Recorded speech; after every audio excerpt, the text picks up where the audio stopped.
Hello, everyone, and welcome to episode 32 of the Computer Business Marketing Show. Our show today is brought to you by TechSite Builder.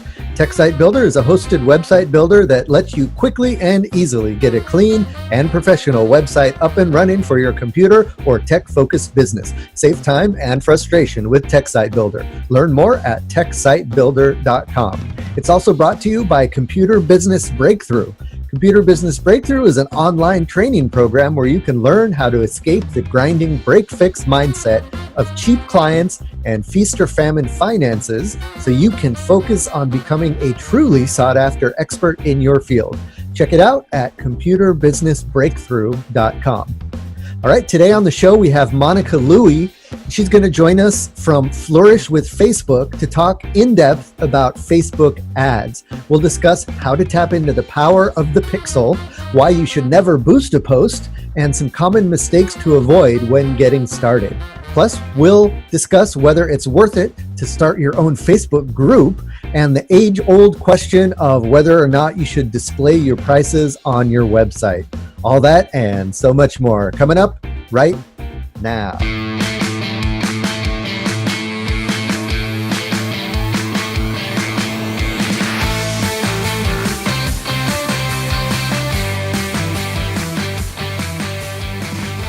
Hello, everyone, and welcome to the Computer Business Marketing Show. If you own or work in an IT services business, this is the place to be to learn how to get more clients, keep them happy, and grow your revenue. You can watch, download, and or subscribe to all show episodes at computerbusinessmarketing.com.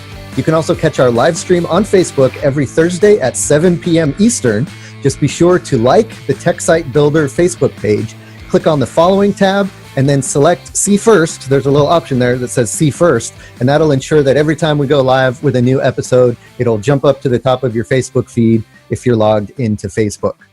All right, guys, thanks for joining us on this episode. We're going to be talking about Facebook ads, and that's always a topic of interest for folks because it's just, you know, there's a lot of potential there and there's a lot you can do there, but it's complicated. So in a little bit, we're going to be talking to our guest, Monica Louie, and she's going to help us kind of dig into some of the the quirks of Facebook ads and how to make them as effective as possible. But before we get into that, just got a couple house cleaning things and news for you guys. This past weekend was actually one of the best weekends I've ever had since I've been running a business. And it was all thanks to Black Friday and Cyber Monday. I've done Black Fridays and Cyber Monday sales before, but I did a little tweak this year and it turned out to be really good. And you might have heard about this if you're in the Facebook group. But one of the things I did was I did a customer loyalty discount as well. So not only was I doing discounts for new customers to TechSite Builder and Computer Business Breakthrough, which is the training course I have. But I also did a loyalty discount for existing TechSite Builder users. And and that was a huge success. And I think that's something that a lot of service providers and vendors overlook is providing discounts to your existing clients. One of the things I did was offer a lifetime membership to TechSite Builder, and just a once, that was the only chance that you could ever sign up for TechSite Builder for life. And I just wanted to offer that to folks who had been longtime subscribers and didn't plan on going anywhere. I wanted to thank them for their loyalty. Also, something I did, and this is something you can do in your computer shops as well, is you can offer a discount only if a customer purchases something for full price. So what I did for the concierge services, which is like the add-ons for TechSite Builder users, like blog writing and SEO and that kind of thing, I offered a buy one, get one 50% off. So I think that's a good idea if you have certain things that take a lot of work and you don't want to discount them too much. You can do something like that where they have to buy something at full price first. Not only will that avoid, those discount shoppers who are only looking to purchase things on discount. You're making them purchase something at full price, but then you're giving them the discount afterwards, and you can make it so they stack. So if they buy a bunch of stuff, you can get a bunch of discounts on top of that. And that's what I did, and that went super well. I actually have a huge backlog of concierge services that I now have to deliver, but it was great. And so I think there's a lesson to learn there. I know a lot of us, especially in the computer business and IT services field, are hesitant to discount. Rightly so. I mean, we feel like it might devalue our services, and attract discount shoppers and the kind of people we don't want to attract.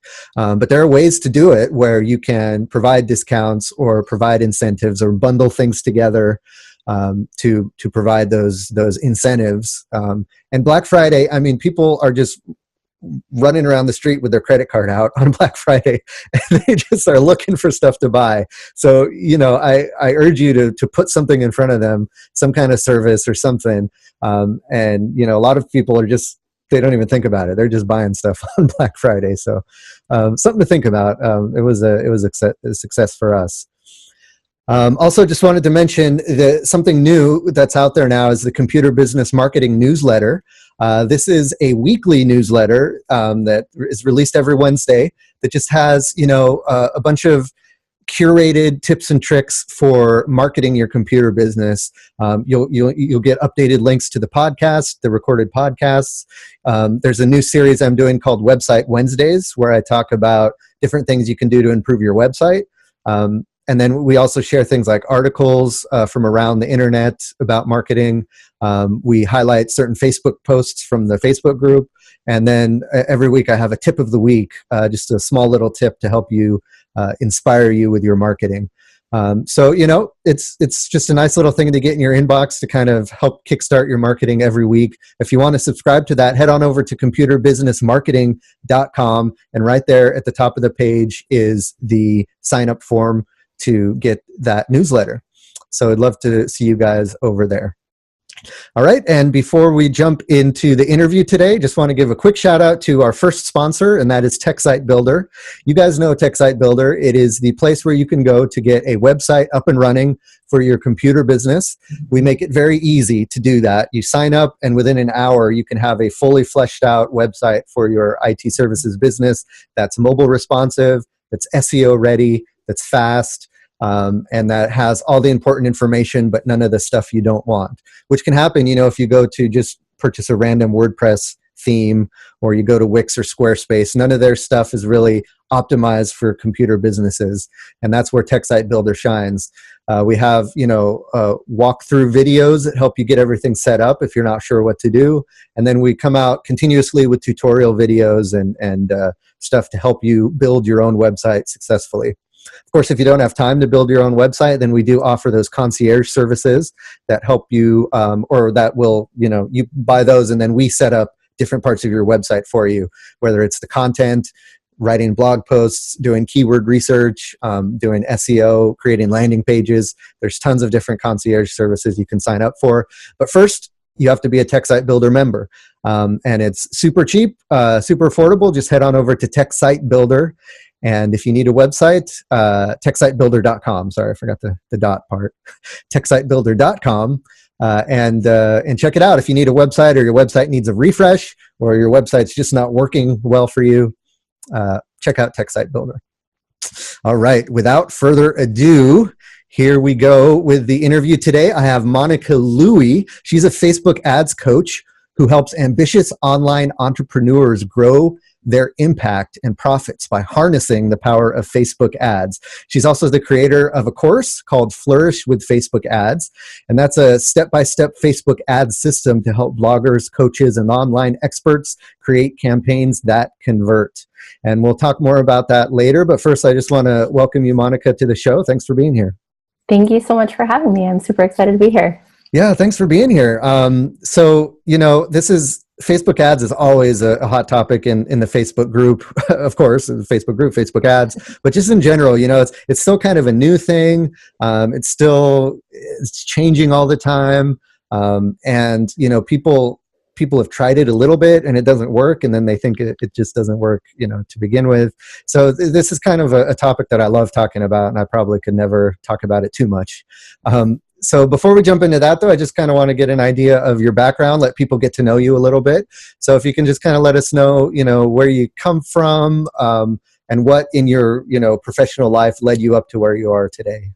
Sure. So I am Monica, and I'm married with a son and a daughter, ages 6 and almost 4. And so I live right outside of Portland, Oregon, but on the Washington side. So Pacific Northwest, born and raised. And so I started in financial services as my corporate career, and ended up wanting to stay home when I was pregnant with my son. Wanted to stay home, wanted more flexibility in my schedule. And so I ended up making the shift to stay at home.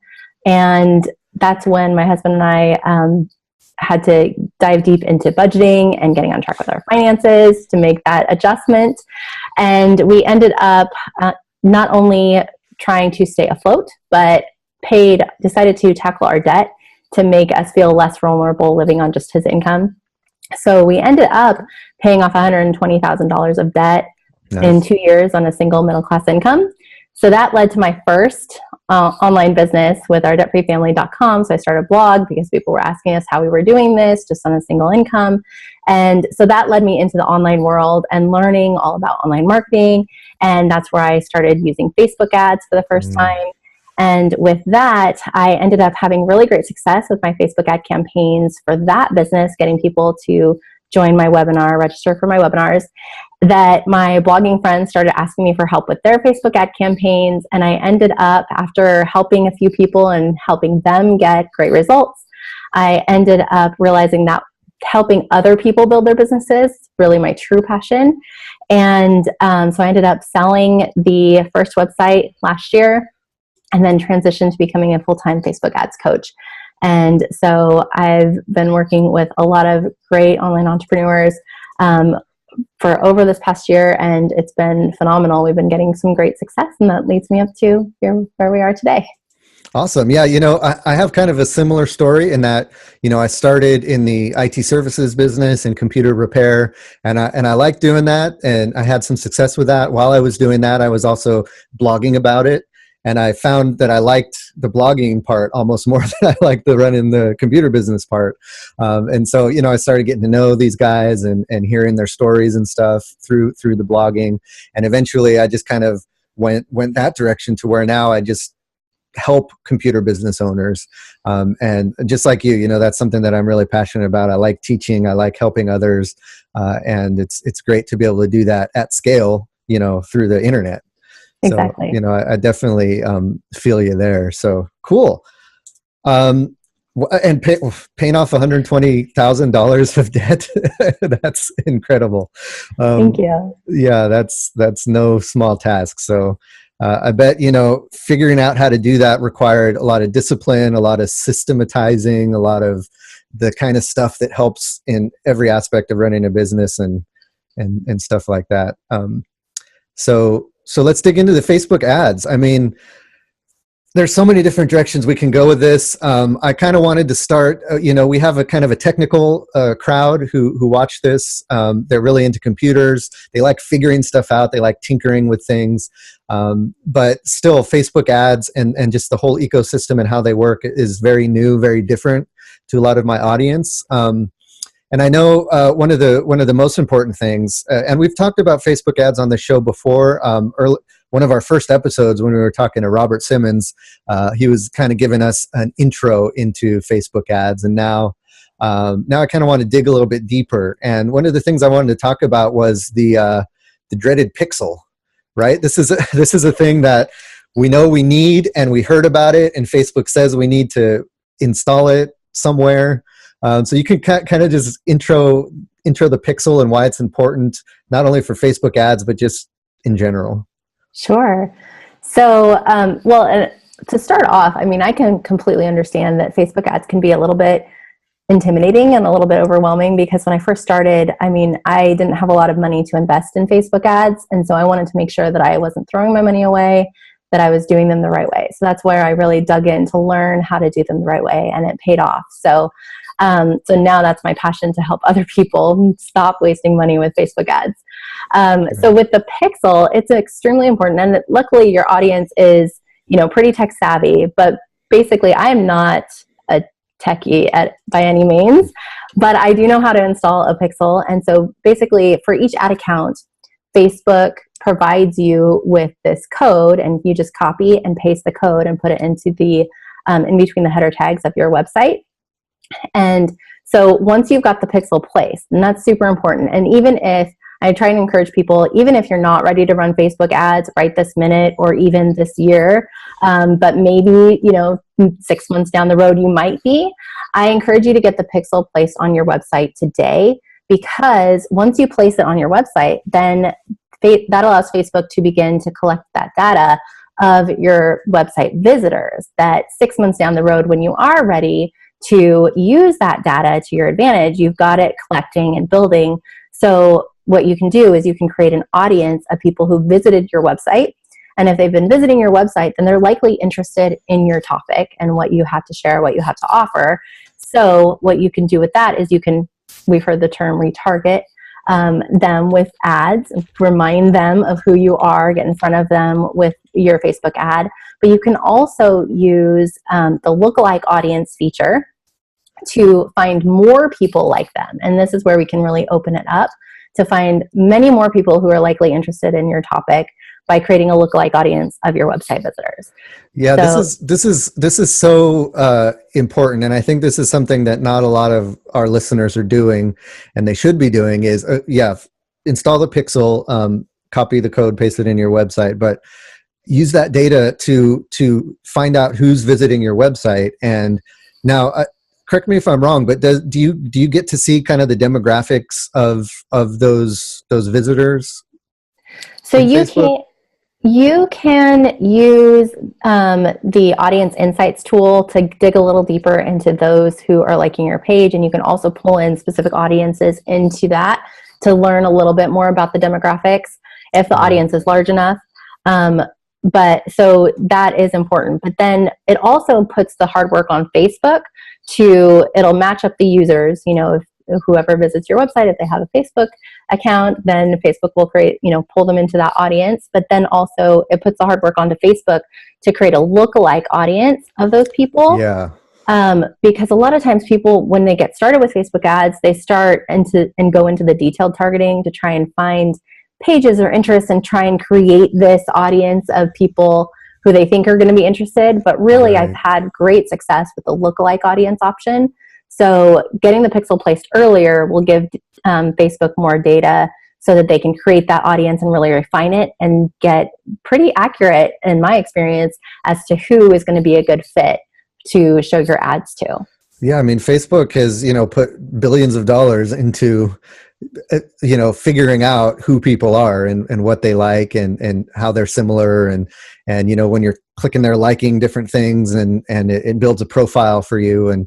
And so to be able to see who's interested in your services and then find people who are like that to be able to reach is so powerful. And it's something I don't think it's ever been, available in any other way other than maybe if you're like $1 billion marketing agency and you have, all this data.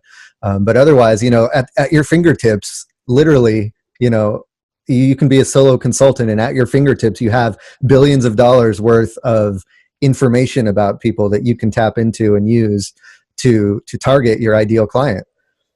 So when we're thinking about targeting and lookalike audiences, is there kind of a sweet spot as far as the size? Do we want a huge amount, or are we trying to get like super target focused here? Well, it depends. So for your audience, a lot of people are running local businesses. So then that's going to be kind of dependent upon, the size of the audience is going to be dependent upon the people in their area. So for my clients who have more, national audiences, then we will shoot for larger audiences in the 1 to 10 million people range, to create those audiences, just because we're looking at a national, area. Right. But so for those limited, or for those local audiences, then I would still use the lookalike audiences, so that we can make those 1 to 10 million audience sizes, and then we narrow them down to our region. And so whatever makes sense to your region, if you're in a very populated place like New York City, your audience is going to be a lot larger than if you're in, small town in Kansas. So yeah, so it kind of just depends. It will depend on your area. Now, so we've got our audience. Hopefully we've installed the Pixel. We've been gathering data. We've created an audience and a lookalike audience, and we're ready to start targeting ads to them.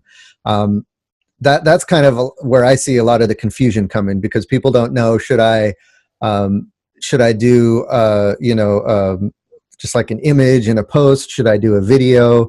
And then what is the action I want them to take? A lot of people do, like, I want them to like my page. So talk a little bit about, what are the best ads to create? It probably depends, but if we're thinking of like local businesses, service businesses, and then what kind of actions do we want to target for people to take? So strategy is hugely important. And this is where a lot of people, they get excited about Facebook ads. And so they just start, boosting posts here or there. And so creating that strategy of what, determining what that action you want people to take is really important. So with a lot of my clients, they have, blogs. And so we'll drive traffic to blog posts to get traffic to their site for super cheap. So we will determine which blog posts are monetized, and then we can drive traffic for super cheap to get people to their site. We can also run conversion campaigns to get people added to the email list. And so if you've got a sales funnel in place where, have people first opt into the email list, and then you have your follow-up series that introduces your, services and offerings after that, that is where I would generally start for a local business. So first you want to capture that email so that you can follow up with them, because give them something of value for free so that you can capture that email address, and then you can start to build the relationship from there, whether it's bringing them back to your blog or, sending them some of your old blog posts that might be of value for them. And then also introducing your services and really warming them up to what you can do.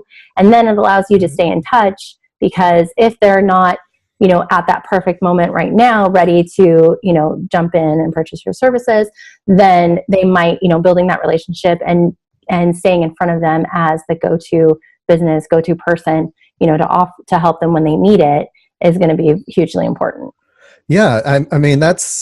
I think that's a mistake I see a lot, is when people are running ads, they're looking for a direct return on investment. They're looking to make sales through the ads. And would it be safe to say that probably Facebook ads are almost better for other purposes, like generating leads, like, letting people, building brand awareness, that kind of thing, rather than, trying to tie your ad to direct sales? Yeah, I agree. I think that you need to build that relationship. And so creating that brand awareness, so that can be, that's what we're doing with the traffic campaigns, to drive traffic to specific blog posts, and then to start to get people warmed up to getting to know you. Because with Facebook ads, it can be, you have to think about the user on Facebook. They're there to interact with their friends and family and see what's going on, share their, dog pictures and kid pictures and all of that.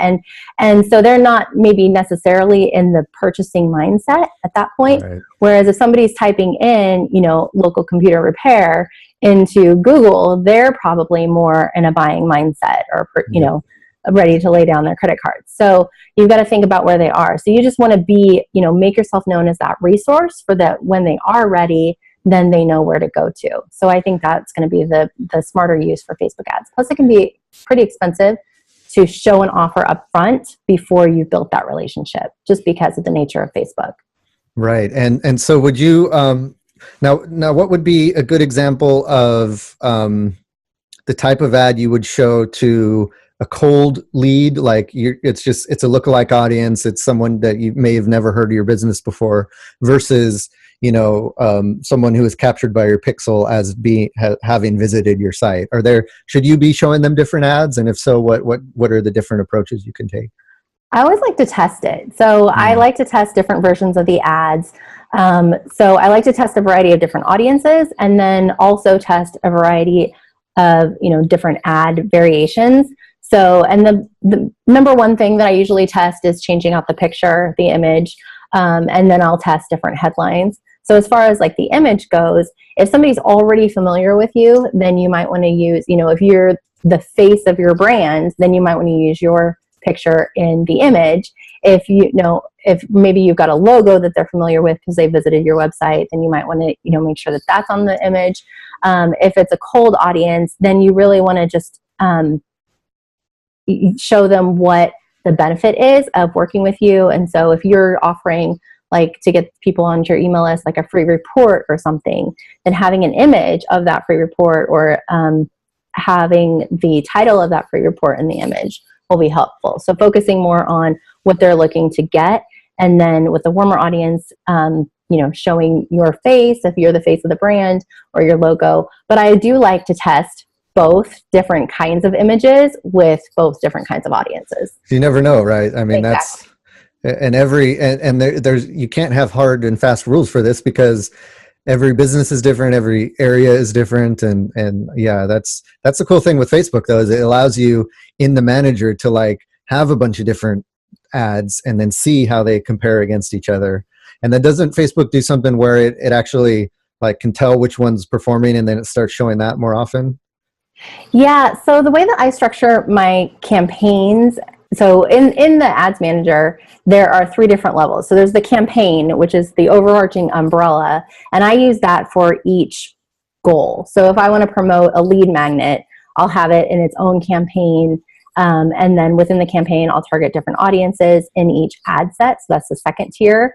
And then the third tier is the ad. So you can have multiple ads showing to each ad set, which is where you're placing the audience. However, to test it, I like to test out one ad per ad set. Oh. So if I'm doing like my lookalike website visitors audience, then I want to test out multiple ads for that audience. I'll have multiple ad sets for the lookalike website visitors audience, and then each one will have its own version of the ad. So just because since you do have the ability, as you were saying, to load up multiple ads in that one ad set, and then Facebook will try and pick a winner and show, push more of your budget toward that winner, I find that it doesn't give all of them enough of a chance. And so I like to have them go at least 2 to 3 days for the algorithm to figure out like who to show it to within the audience you select. And it kind of warms up to who is actually clicking, and who is signing up, or who is converting, who is taking that action that you want people to take. And so I like to give each ad its own chance by separating it out into the ad set. And the minimum is $5 per day per ad set. Okay. So then I know that I've got $5 going toward this ad, $5 going toward this ad, $5 going toward this ad, and so they're getting a fair chance. And then after 2 or 3 days, you're understanding, the cost per click or cost per conversion is cheaper on this one, so this is our winner. But give it enough time to have that chance.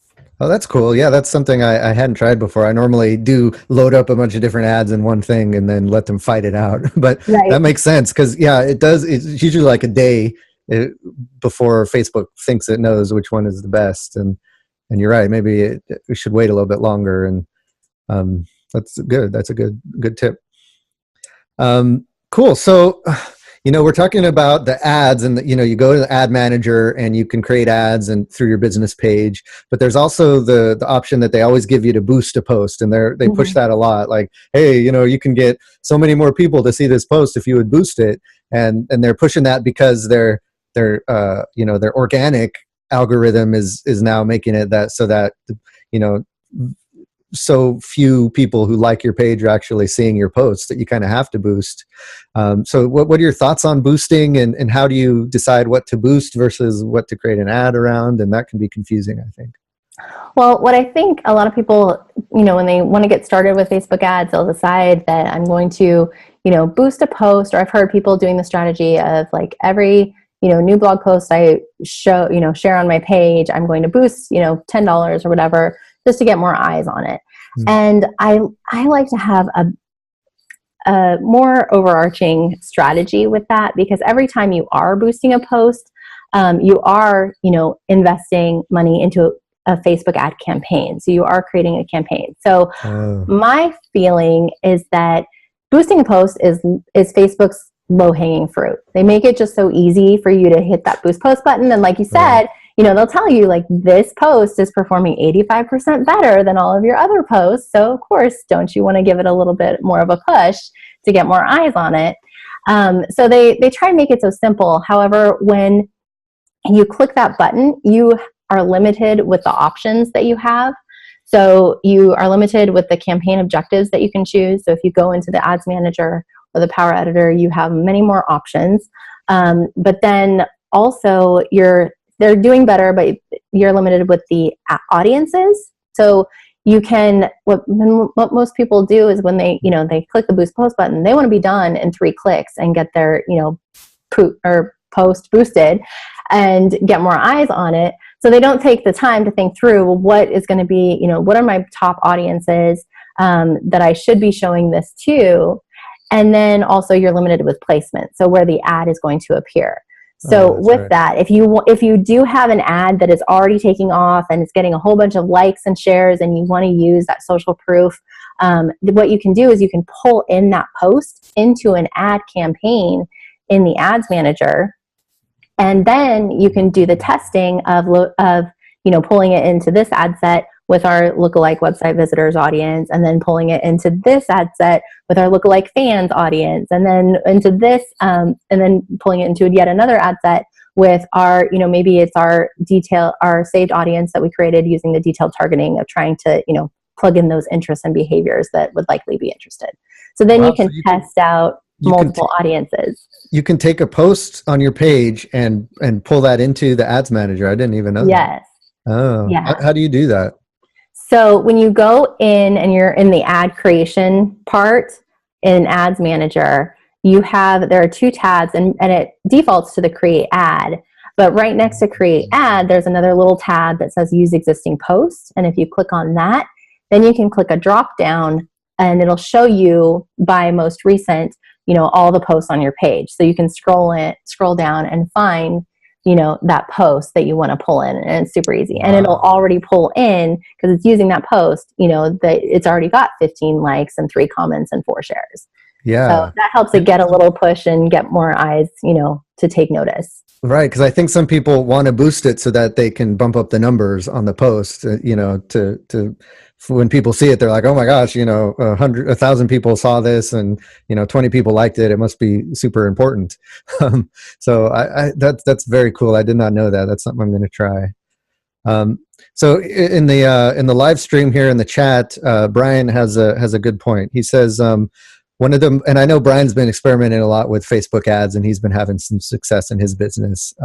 He says one of the most important features to get good Facebook ROI is the people audience that you can actually exclude from your boosted ads as much as you include. Nothing worse than businesses spending advertising revenue targeting folks that can't afford their product or service and have zero interest or intention of ever buying in. I see this happening over and over again.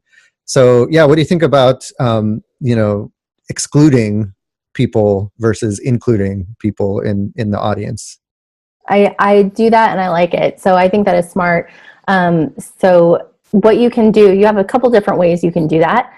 So if you are showing, maybe you're trying to promote or get people into your funnel so that you can promote your service, you can upload your list of your customers already, and you can exclude them. So you're not, spending money showing your ad to people who've already purchased your product and, maybe annoying them because they've already purchased it. So you can exclude, any kind of audience. So if you're trying to just grow your email list, then of course we would exclude the email list from that audience, because if people are, already on your email list, they might show up in a lookalike audience of Look Like Fans or, somewhere else, because they are, Facebook is going to likely group them in as likely to be interested in your offer.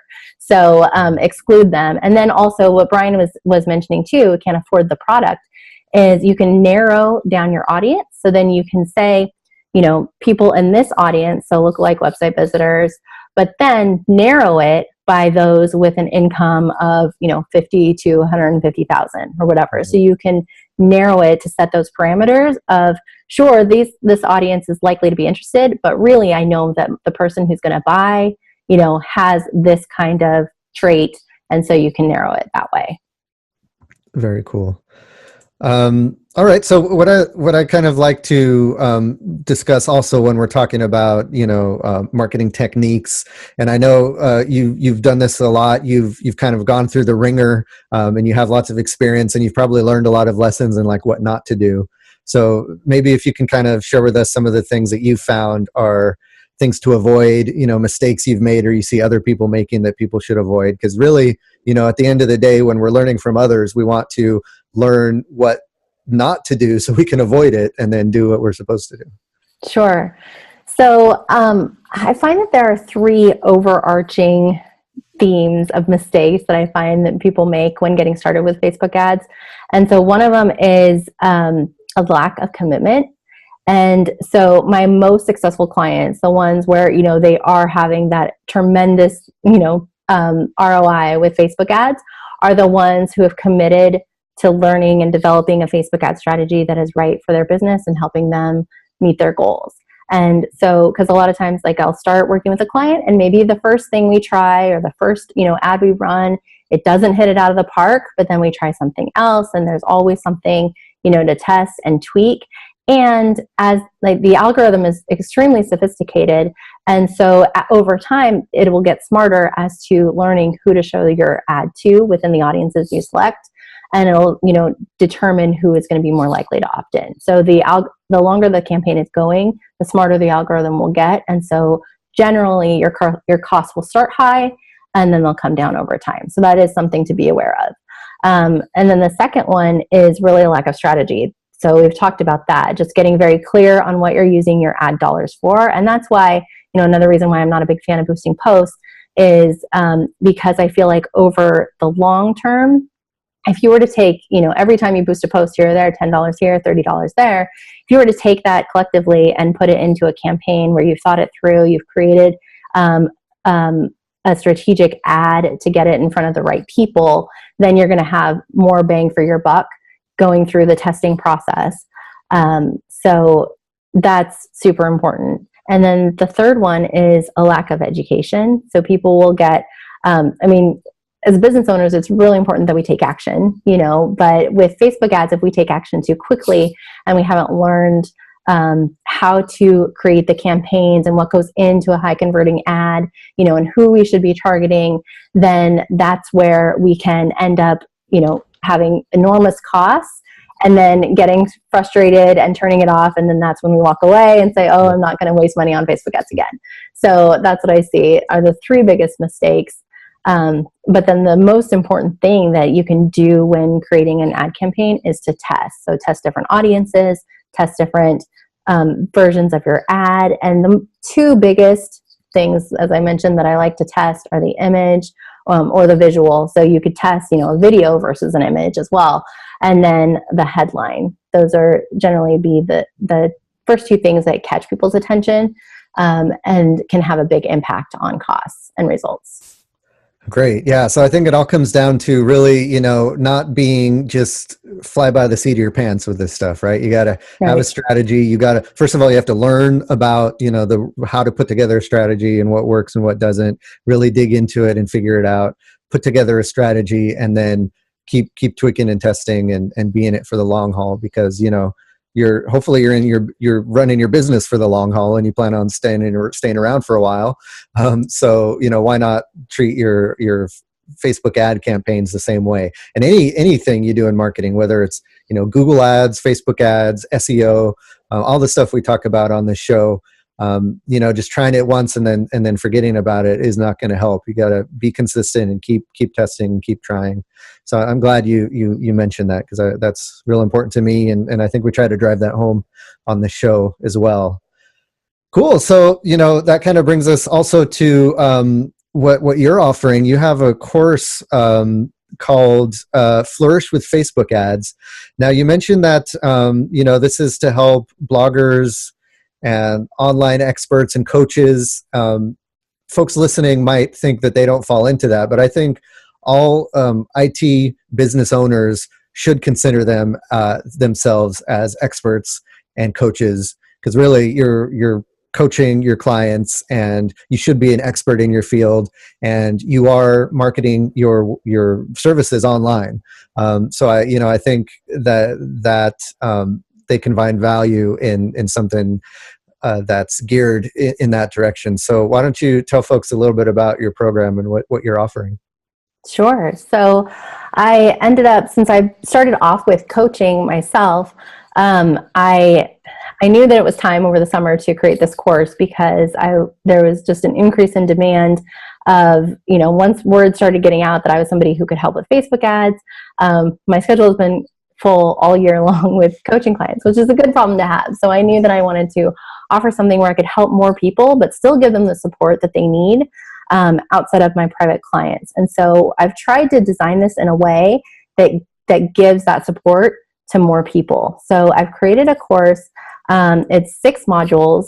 And so it's very easy to digest, but each module goes through a core component. So the first one is laying the foundation. The second one is strategy. I take you through how to develop a strategy for your business. And then we go deep into audiences and different versions of the ad creative, and really structuring a strategic ad. So there's very methodical approach that I've learned over this last year plus in doing Facebook ads, and placing and creating the ad so that it converts well and what captures attention and will entice people to take action. So I go over all of that with case studies and examples, and then also, diving into the ads manager and the power editor, and how do you, where do you need to point and click, and what do all those settings and options mean, and what is really necessary, and, and when do we use them in which situations, and then going through the testing and tweaking and refining process. So I take you through all of that in the course. And then on top of that, because I do want to give that support and have the opportunity for feedback, I have a Facebook group, of course. And so we have that. And then also I do offer live coaching calls twice a month, where we dive into hot seats and answer any questions. And I share, updates of, this is what I'm experiencing with my clients right now, and this is what's happening right now. And, this might be a good thing to think about this time of year. And so we talk about all that. So I've tried to structure it in a way where I can give that feedback and support and, encouragement to everybody taking through the course. And I've had people go through and, share what they're doing and their strategies that they're using from the course in the Facebook group. And then we give feedback and suggestions as a community. And so it's really, it's been live since September, but we've got a great community, active community in there already. And people are experiencing great results. So that's really exciting to see. Yeah, I love, that's sometimes that's worth the price of admission alone, is having a group of like-minded people who are all, who all learned along the same track. So you're talking the same language, and then you can bounce ideas off each other. And, I've signed up for a couple courses in the past where, they have a vibrant online community, and it makes it so worth it to have, smart people who know what they're talking about to bounce ideas off of. And then the coaching calls and all that stuff sounds like a super bargain. And for all that stuff, the price you're charging is a steal.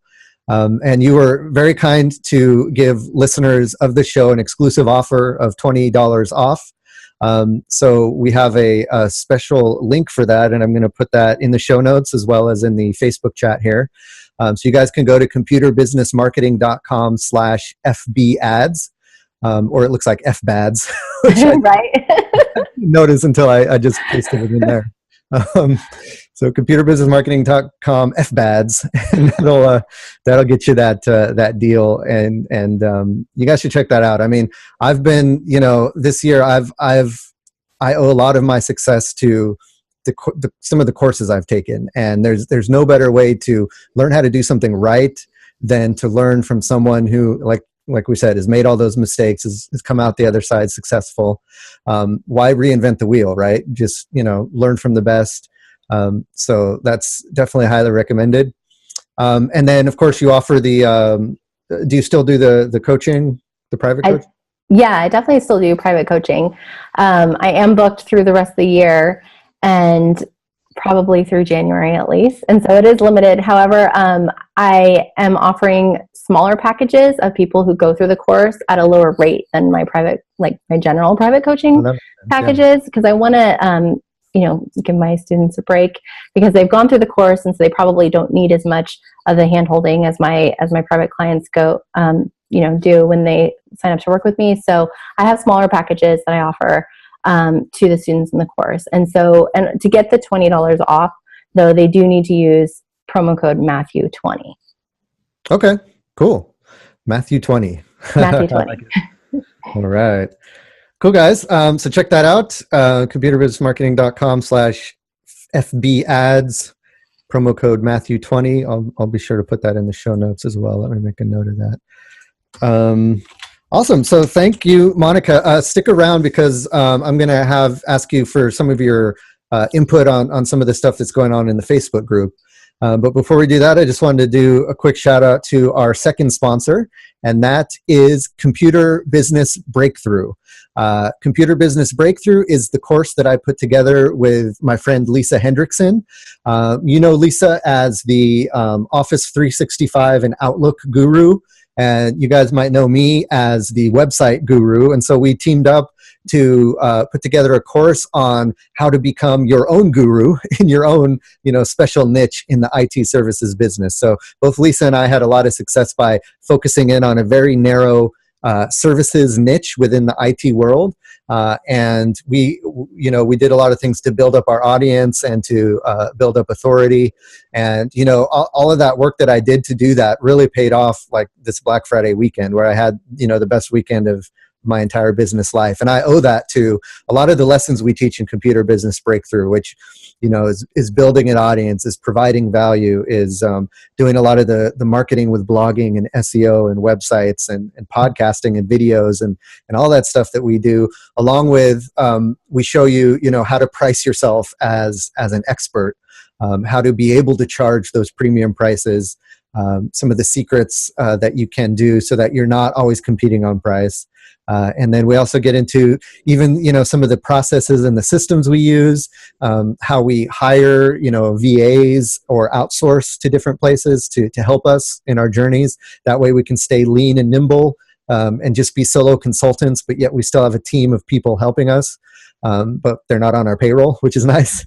And then at the end of the course, we have a couple modules about business operations and scaling, and keeping track of finances.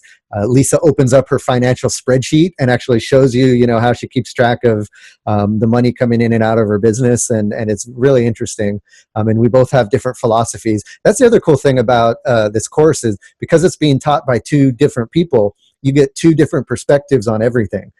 Sometimes there's things we agreed on, sometimes there's things we didn't agree on, and we do totally different ways. And the cool thing that we've heard from students who have gone through the course is they can relate to one or the other, and they can relate to the way I'm doing it or the way she's doing it, and then they'll take on that way of doing it. So it's really cool like that.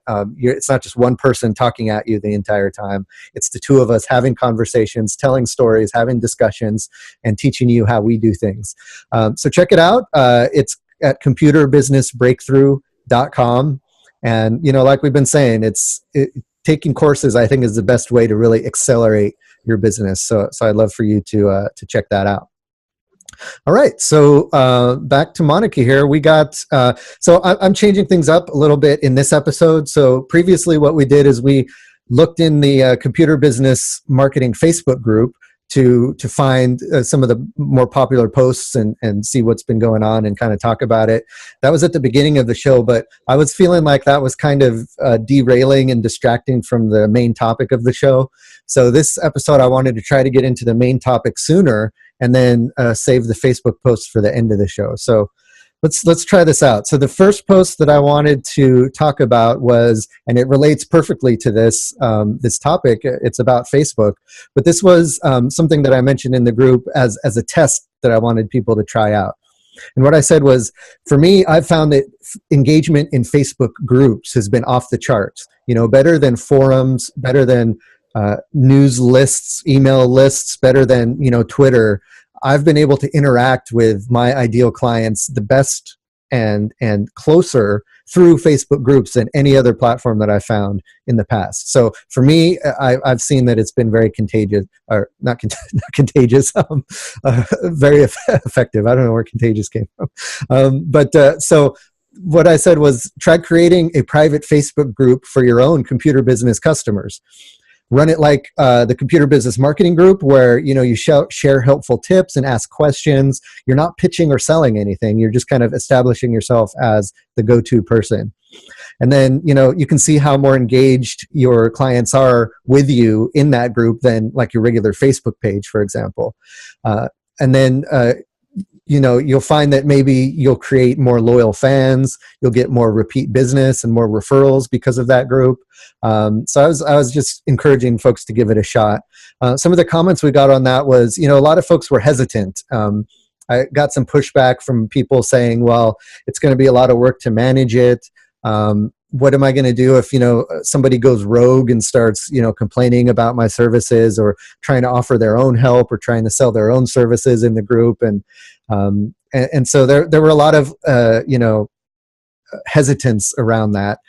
So what I tried to offer was, that, yeah, there can be some risks there, but because it's your group, you have ultimate control over all this stuff. And there's lots of things you can do in a Facebook group. For example, you can require that every post is approved by you before it's posted in the group. So if you're really feeling like, the people in your group might get out of hand, you can turn that on. And then that way every post has to go through you before it gets published. And then, of course, there's other things you can do by moderating and making it a private group, so you only let in the people you want to let in. Something else I offered as a tip was to make sure you establish good group rules at the beginning, and then post it at the top of the group. No spamming, no, be nice, all that stuff. It might seem obvious, but just having those rules there, make it so that when you need to start maybe kicking people out because they're getting crazy, you can point back to the rules saying, well, you weren't following my rules. I got to kick you out, rather than, just saying, hey, I'm kicking you out because I didn't like what you were saying.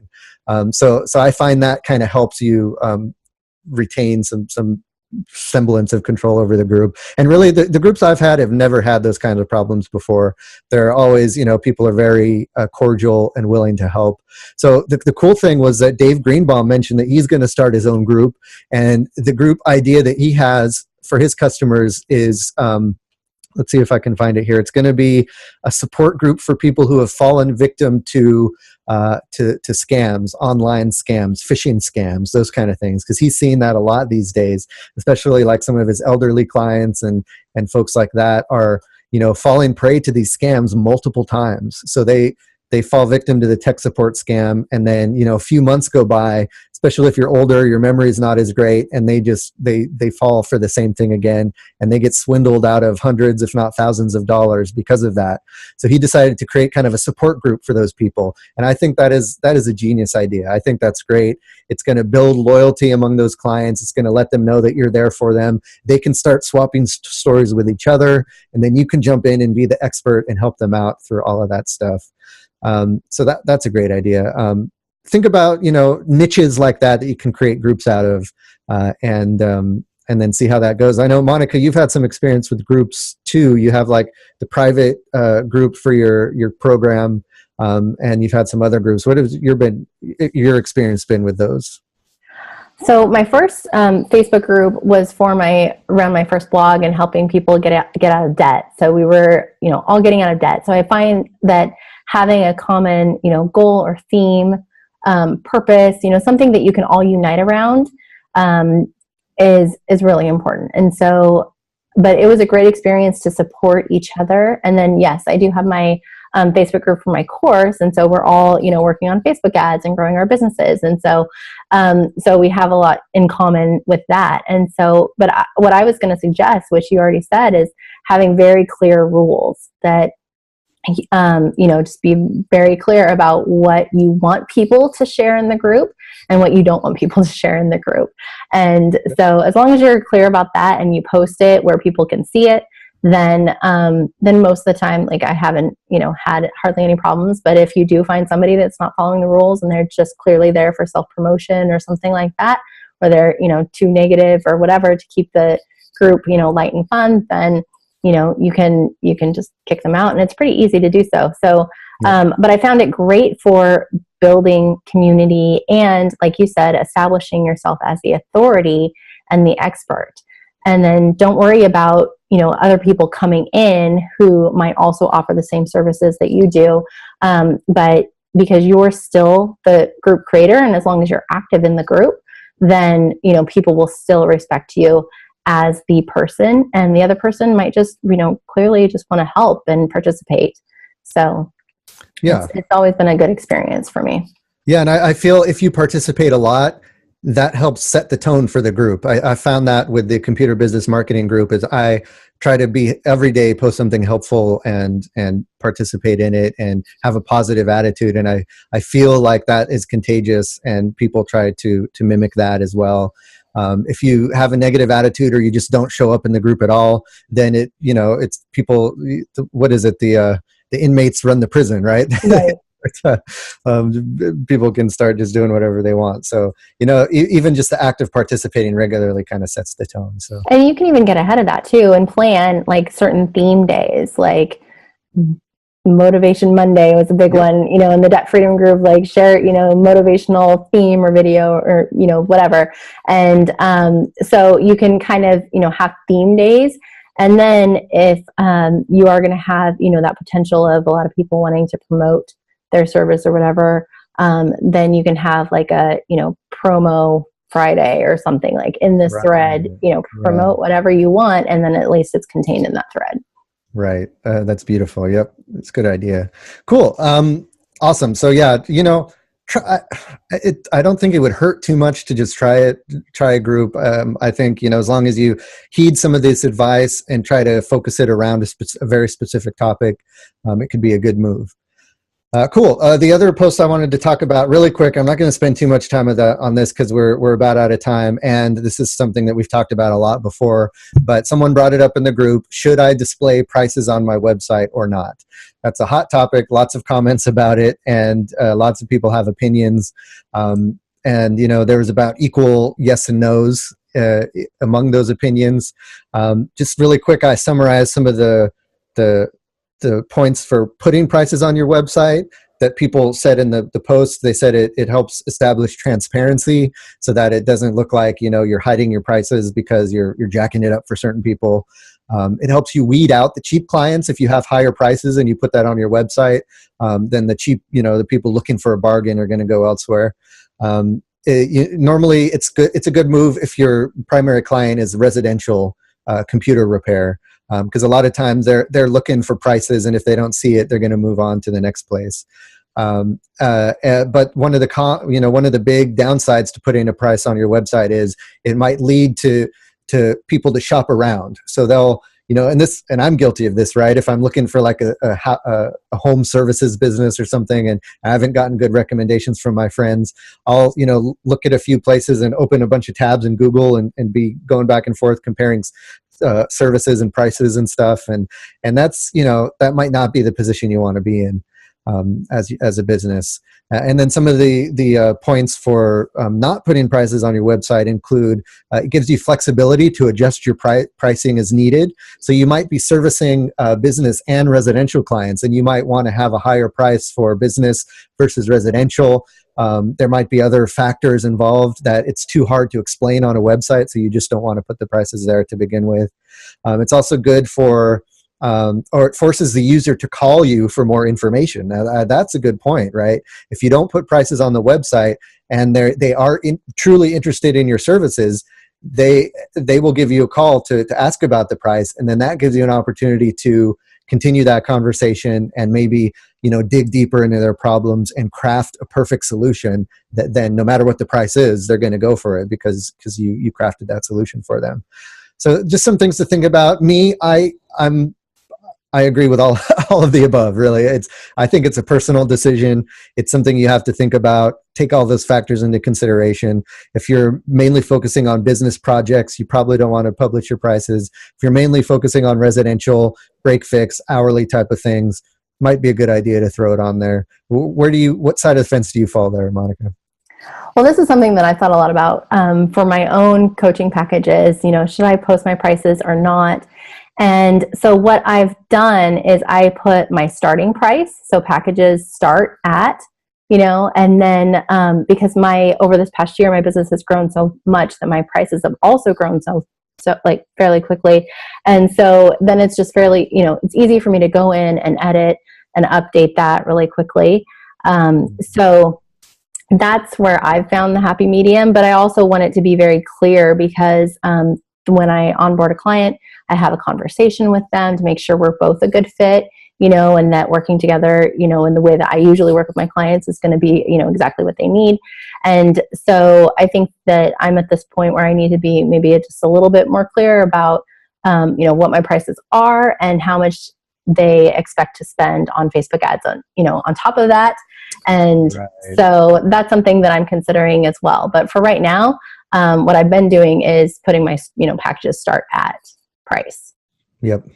Yeah, that's a great idea. And that's a good kind of almost mixture, right? You have a starting out price, but then it can vary from there depending. And that, I do both. I mean, for Tech Site Builder, the price is right there on the website. For my website consulting business, I don't post rates because they vary so much depending on the project and depending on the needs. Some website developers do put a price like this is what it costs for us to build you a website.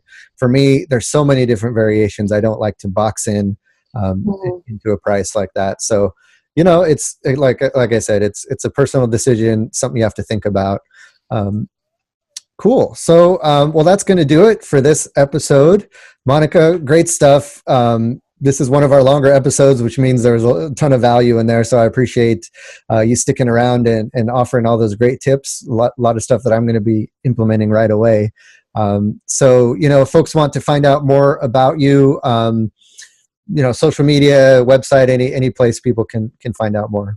Sure. So my website is monicalouie.com, Louie, and I can be found on Facebook, of course, at monicalouie.com/Facebook.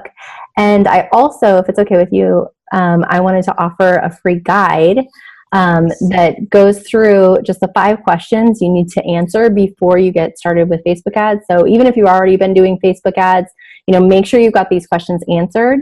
So that you can plan out your strategy ahead of time before you get into the ads manager to create your campaign, and it'll help you, save time and money on your next campaign. So you can find that at monicalouie.com/Matthew.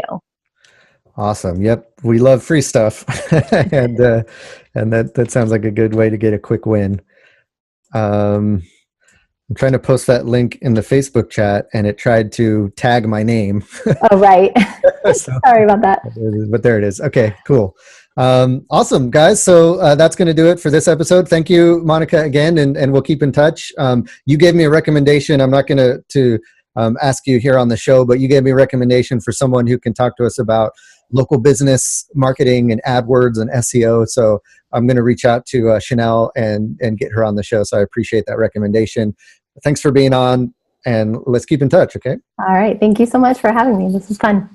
All right, guys. So let's keep the conversation going. As you know, we have a website, computerbusinessmarketing.com. Head on over there if you want access to all of the previous episodes and to see the links for the show notes, any of the links we mentioned, that will be there. Also, don't forget to join us in the Facebook group.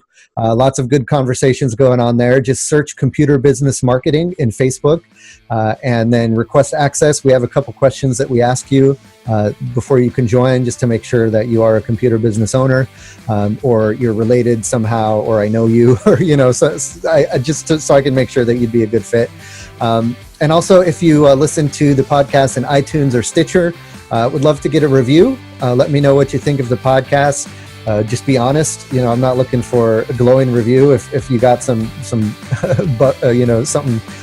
some chip on your shoulder that you don't like about the podcast, let me know. I just love the feedback. So let me know in iTunes and Stitcher. Both of those places have a place where you can leave a review. I love hearing the feedback. Finally, don't forget to check out our sponsors, TechSite Builder and Computer Business Breakthrough. Thank you for checking out the Computer Business Marketing Show. My name is Matthew Rodella, saying here's to your success.